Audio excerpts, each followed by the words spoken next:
Hi hello welcome to ARK TV Telugu. నేను మీ ఆద్య. భక్త కన్నప్ప కథ ఏంటి?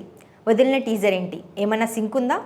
భక్త కన్నప్ప గురించి ప్రత్యేకంగా పరిచయం చేయాల్సిన అవసరం లేదు. ముఖ్యంగా తెలుగు రాష్ట్రాలకు చెందిన వారు కన్నప్ప తమ వాడేనని భావిస్తూ ఉంటారు. శ్రీకాళహస్తిలో జరిగినట్టుగా చెప్పుకునే కన్నప్ప చరిత్ర మీద భక్త కన్నప్ప పేరుతో కృష్ణంరాజు ఒకప్పుడు సినిమా చేశారు. తర్వాత ప్రభాస్ హీరోగా ఇలాంటి ఒక సినిమా చేయాలనుకున్నారు, కానీ కుదరలేదు.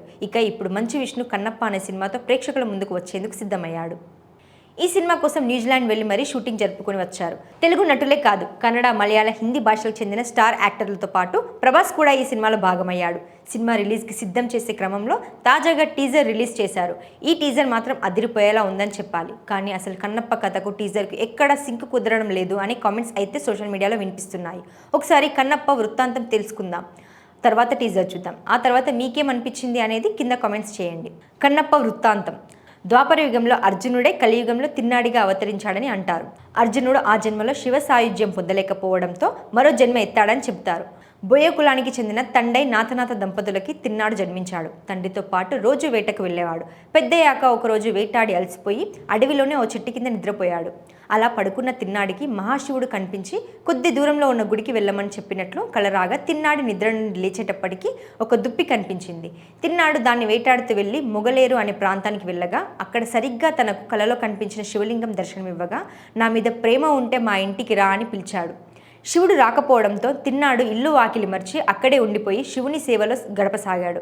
అటవీ ప్రాంతం కావడం, వసతులు లేక నోటితో నీళ్లు తెచ్చి శివలింగానికి అభిషేకం చేసి చేతుల్లో పట్టినన్ని బిల్వ పాత్రలు తెచ్చి లింగాన్ని అలంకరిస్తూ వేటాడి తెచ్చిన మాంసాన్ని నైవేద్యంగా సమర్పిస్తూ ఉండేవాడు.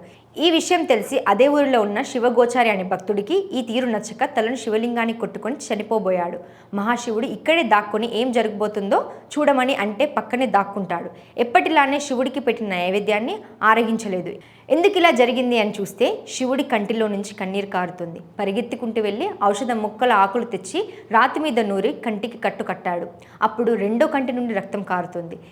ఇలా కాదని బాణంతో తన కన్ను తొలగించి మహాశివునికి అమర్చగా మొదటి కంటిలోంచి రక్తం కారడం మొదలైంది. అప్పుడు తిన్నాడు శివుడికి రక్తం కారుతున్న కంటిని గుర్తించేందుకు తన కాలిని ఆ కన్ను దగ్గర పెట్టి రెండో కంటిని పెకిలించి తీసి శివునికి అమర్చబోయాడు. ఇది దాక్కుని చూస్తున్న శివగోచారి షాక్ అవుతాడు. తిన్నాడి అపరిమిత భక్తి ప్రపత్తులకు మెచ్చి శివుడు ప్రత్యక్షమై రెండో కన్ను పెకిలించకుండా వారించి, కన్ను అప్పగించిన నువ్వు ఇకపై కన్నప్పగా ప్రసిద్ధం అవుతావు, సిసలైన భక్తుడిగా చిరస్థాయిగా నిలిచిపోతావు అంటూ శివ సాయుధ్యం ప్రసాదించాడని అంటారు. ఈ కథకు మీరు చూసిన టీజర్కు ఎంతవరకు కనెక్షన్ ఉందో కింద కామెంట్స్ చేయండి.